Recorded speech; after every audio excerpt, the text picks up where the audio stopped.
That is just too many lines of code. And even I know that from working back in IT in, I think, the 1900s. Oh, fuck's sake, this is hilarious. Blah, blah, blah, blah, blah. I have got Opus 4.6 to thank for this. Oh my God, I love this one. I love it.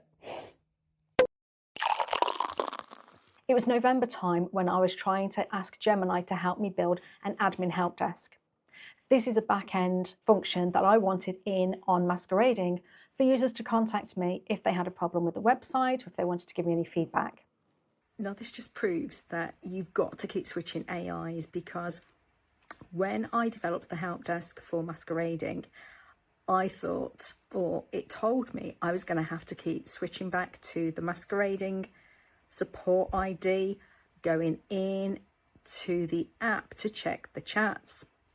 But I've just opened up another Gemini AI window, and it looked at the code for the help desk, and it basically said, so what are you doing that for? Why don't we just put the chat within the help desk app, and you don't have to keep switching out, and it can just put it in. So it's done it. And I'm like, you've done it. I can't believe it.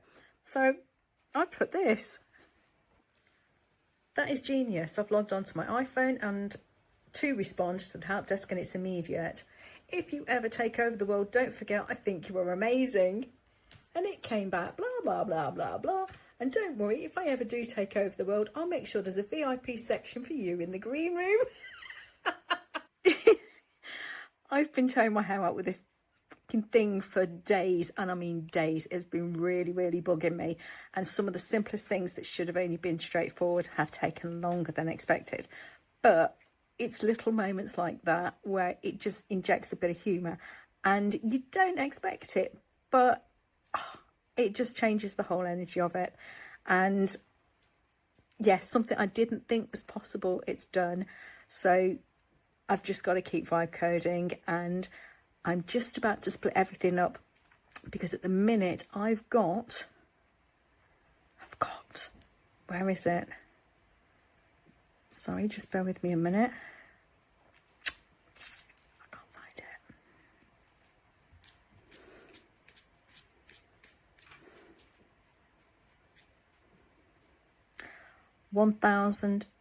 No, let's start again. Oh God, dyslexic. 12,836 lines of code in this, and this doesn't include all the other extra files that are in there that help make the Masquerading app. There's the proof. 12,836. I've been absolutely bricking it, thinking if this gets corrupt or anything like that, I've lost the whole lot. And I know I could roll back in GitHub, but that's not the point. That is just too many lines of code. And even I know that from working back in IT in, I think, the 1900s. 1990s. 1900s. Oh my God, I need to get out more. But anyway, about to split it all up. Excuse my pajamas. I'm about to split it all up, and I don't know whether or not to do this now or go to bed and start tomorrow morning with a fresh pair of eyes. So, but I'm enjoying it when it's like this, and it's good and it's fun. I built this custom help desk to track every penny of the API costs. Gemini, Vertex AI, SendGrid, I see it all in real time within my own app. And this is how a technical founder would keep the headlights on. I can track how much a user is using and how much everything is costing me, because that's what I asked it to do. Vibecoding is as simple as that. If you want to have a look at the facts and the figures, ask it and it will produce it. I'd got the links to GCP in the background, which allowed it to pull the information through via the API and fill those little blocks in with those lovely little digits. Well, it is Friday the 20th of February. I've had a shitty day. long story short, but I had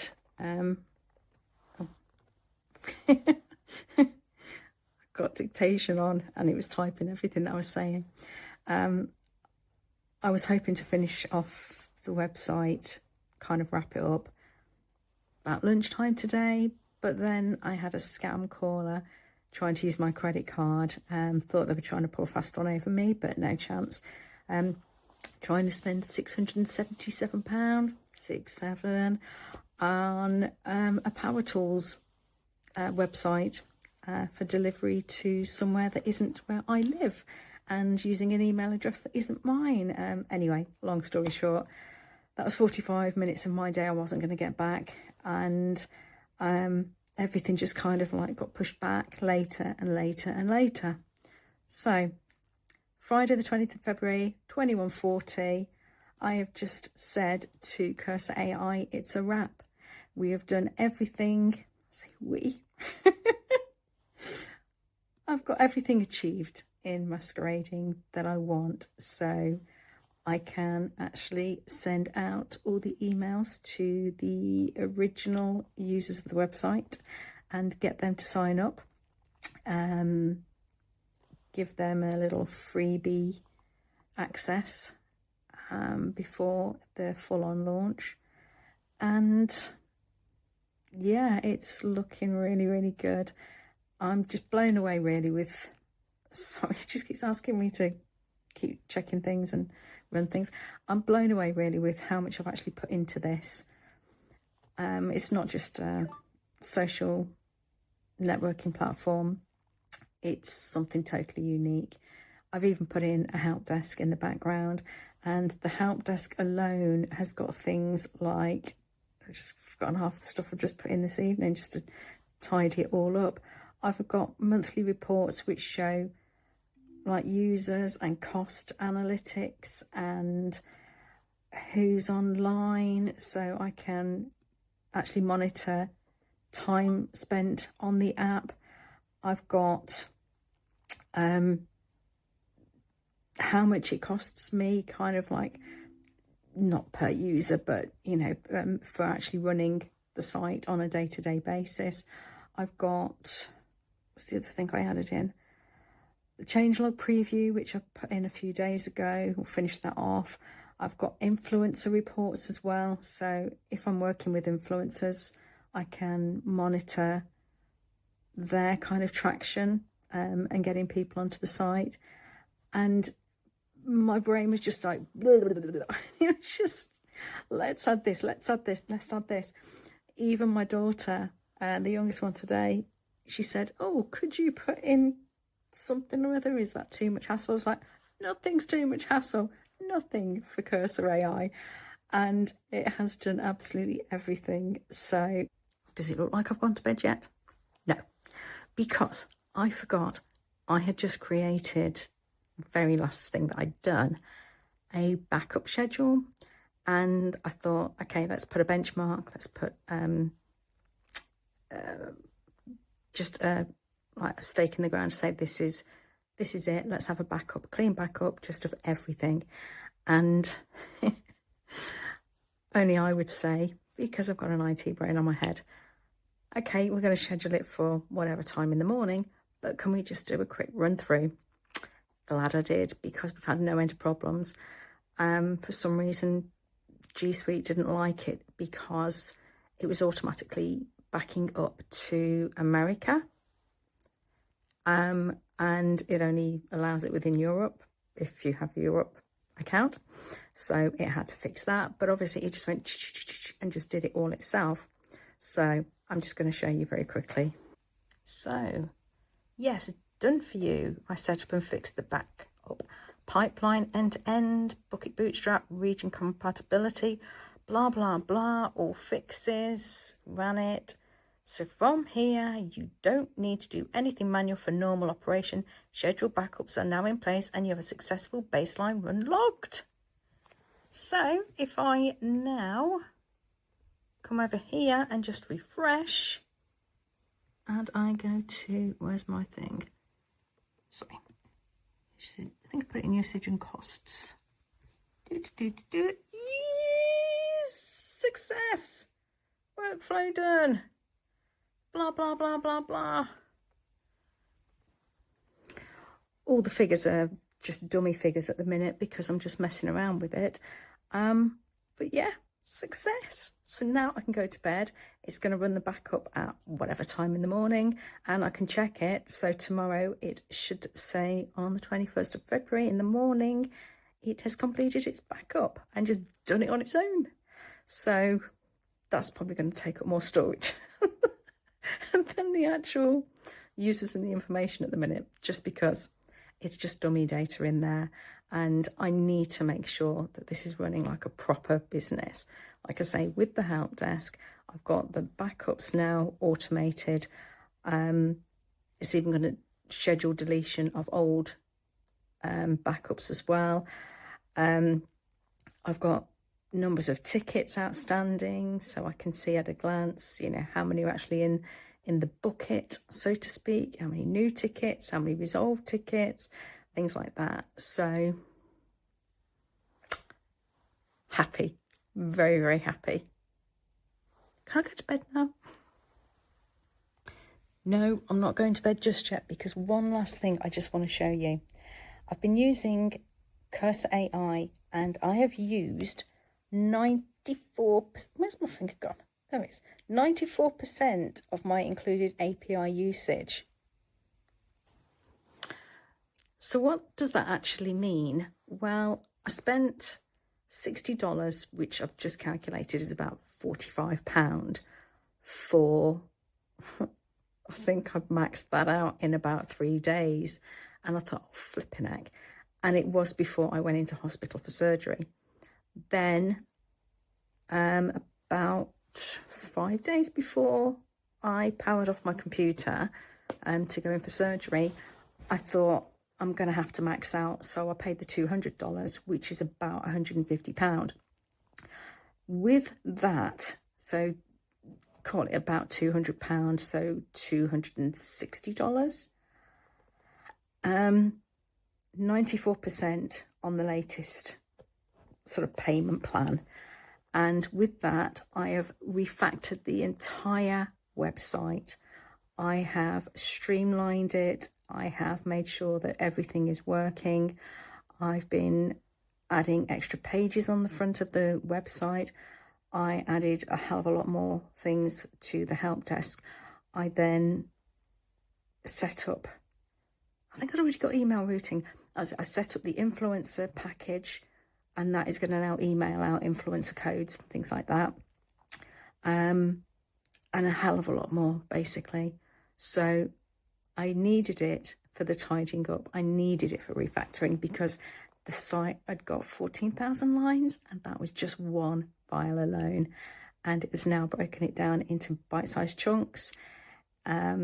It's tidied up a whole load of things that I could never have got done in such a short space of time. And considering I signed up first for Cursor on the 3rd of, it could have been the 3rd of January. It was the 9th of January. Yeah, and we're on the 20th now. So it's taken about 5-6 weeks. And it's ready. I don't want to go to bed now. I want to send out the emails to the users. But you know what? I'm not going to achieve much if I don't get any sleep. And Sainsbury's are going between 6 and 10 a.m. in the morning. I just need to just put my laptop away maybe. Now, Cursor AI isn't cheap by any means, not for the level that I wanted it for. And it was costing me $200 a month. But I've only paid that for 3 months. Had I have waited for the developers who provided nothing but took a hell of a lot of money from me, I wouldn't have had everything that I've got today for Masquerading. Masquerading is more than just a web app. Rather than making my website fit a template, I built my own template. I built my own website, and I bolted on from coding everything extra that I wanted it to do and to work for me. I am literally sitting on the edge of my seat here. I've duplicated the whole site to get Masquerading Pets up to the same level that Masquerading is. if you don't know, there's a pets only version of Masquerading, and Masquerading technically then is for humans. And I'm at 99% of my, what do they call it, included API usage. And I'm just asking it to commit now. And I've been using this 99, I've been on like 99% for the last few requests. It's committing, but it's going so slow. And it means that practically within 48 hours or less, I've just duplicated the whole site. Technically not duplicated the whole lot, but anyway, to keep everything crossed that it works before it tells me I'm out of API usage. This is only on this particular code AI bot. If I switch back to Cursor AI's Composer 1, is it? No, is it 1 now? Composer 1.5 now. If I switch back to that, I've only used about 36, 37%, but it's not as good as the others. And I just want it to be perfect because I'm just so close. So let me just go and have a look and see what it's doing. Yeah, it's now pushing things. And like I say, we're down to 99% usage. It's please, please, please, please, please. I know I shouldn't have taken it this far, but it's the 22nd of February and I don't want to have to pay for another huge, great big bulk of coding time. And there we have it. We have Masquerading Pets as well. It needs a bit of tidying up, but it's there. Everything is there. Yes, let's just check the change log. Yeah, just needs a bit of colours and things done. But yeah, Masquerading Pets. Don't wait for permission and don't wait for somebody else to deliver goods to you when you could do it yourself. So just to give you an idea of what's going on at the minute, agent I'm running is Sonnet 6, can't even talk today, Sonnet 4.6, and it is this one here. And it's the Claude Sonnet 4.6 Thinking. So it's Anthropic's latest model, great for daily use. And when it has the little brain alongside it, it means it is good for thinking tasks. And my plan was going to renew today. And so far with what it's working on, it's only used 1% of the 100% that I started off on this morning, just from doing the thinking and planning. I'll see how far it gets, but this icon here is the rules. So what it has to read and understand and learn. So the context, as it's called, and the context used is nearly 50%. Now that's because it has read the entire repo, which is this here, all of these files here, and all the folders and subfolders and everything else that's there. All of that, it's read all of that, taken it all into account to learn. So that is not anything to do with this 1%. Sorry, I'm very shaky today with my MS. That is basically, it's like it's local knowledge. It's what it's got cached in the memory that it's working on. Oh my gosh, I have just been laughing. So this is what happens when you go between Gemini, Cursor AI and ChatGPT. I've asked it over the last few weeks about influencer codes and what it suggests and what is needed. So I've now gone in to ask Cursor definitively because the whole thing looks a mess. It's just trying to generate unique codes and all kinds of stuff. So anyway, I basically ask it to reevaluate everything for the influencer reporting. It looks extremely complicated and messy. I need it to be simplest of actions to basically generate two codes, one for the influencer and one for the followers. So then I'm rabbiting on and on and on. And it says, okay, I've seen enough. Here's my honest assessment and a clean proposal. I kid you not, this is hilarious.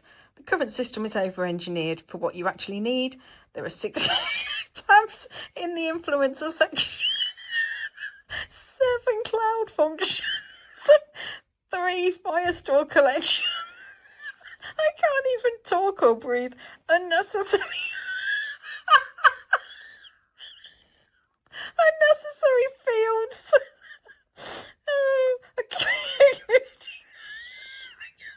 I can't talk. A community green room.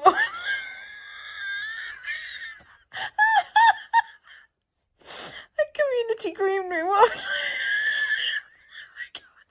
Auto creation system tied to code redemption.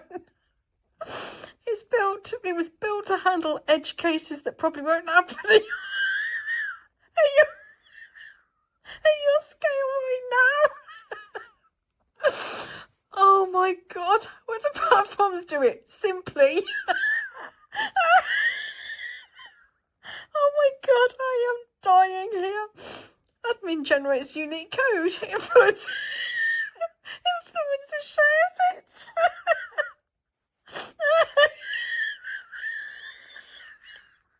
Oh my gosh. I just can't keep breathing. Come on, I've got to breathe. Anyone who signs up gets tracked automatically. Oh my god. One referral code per person. Dashboard shows code. Dashboard shows code. Who used it? Total sign-ups and total revenue. That's it. Oh my god. Oh, fuck's sake. This is hilarious. Blah, blah, blah, blah, blah. I have got Opus 4.6 to thank for this. Oh my god, I love this one. I love it. When I set up Masquerading many years ago, I think it was back in 2018, I set up Google Workspace. And at that time, I believe it was only £5 a month. Gone are those days. But over the years, I've split everything up into 2 separate workspaces. So I have one for Masquerading and Masquerading Pets. That's my 2 platforms. Currently, April 2026, it is £12 a month for each of the different platforms that I pay for. And we're talking Google Workspace here. Now for the domain, I use DreamHost, and I have done for many, many years. Although DreamHost don't have a typical control panel or console panel like other providers, I know that what I need to do, I can do on or within DreamHost. Their support is amazing. They're online 24/7, and I've not had any issues with them. DreamHost costs me about $14 a month, and I have a plan called Cloud Sharing, and it allows me to have as many different domain names as I want, all on the same account. With DreamHost, I have 8 different domains. But don't get me wrong, they're not all mine. A couple of them are my daughter's. Now, I pay no more than $20 a year for the domains to be renewed, which is really cheap because when I first inquired about getting the masquerading.com domain, online it was showing it was going to be about £5,000. By April 2022, I owned masquerading.com and I only pay £5,000 for it. I managed to get that domain for just under $1,000, which was about £800 at the time. So that is where the domains are held on DreamHost, and that's the cost that I pay for those. But then what other expenses are there to do with running a website? Within Firebase, I set up 2 different accounts. So both of the different structures of the same website could be split. I had Firebase accounts for both Masquerading and Masquerading Pets, so both databases and everything else associated with it could be kept separate. They both had to be linked to their retrospective domains. And for Firebase, I am literally paying pennies at the moment. Google Cloud Platform, GCP, that is slightly different. It isn't linked to Workspace. It is a separate account again and billed separately. That is where you are charged for the different calls, the APIs that it sends through. And so far, I've never maxed out more than £5 a month. Now, all these figures are just while everything is in beta. And obviously, when I get more people on the site and testing is complete, those figures are likely to change significantly. With Google Workspace comes Gemini. And 12 months ago, when I was experimenting with Gemini, I was just getting it to help me write scripts or to help me write my book. Gemini had something called gems, and you could set up a gem to create a website or create an app. And although free or part of Google Workspace, I quickly outgrew it. I got my site to a point where I knew Gemini was no longer able to help me, and I was having to do a lot more work, copying and pasting code and altering things. That is when I decided to switch to Cursor AI. And Cursor just came in and fixed everything that I was stressing over. Cursor AI was like a dream to me. It meant I could upload the entire folder, the whole repo, and I could work on every single document and get Cursor AI via Vibecoding to make all the changes and the connections that I needed. Although I had the accounts already in place for GCP, Firebase, and obviously the web app that I was building, Cursor AI just connected all the dots for me, almost like linked the wires up.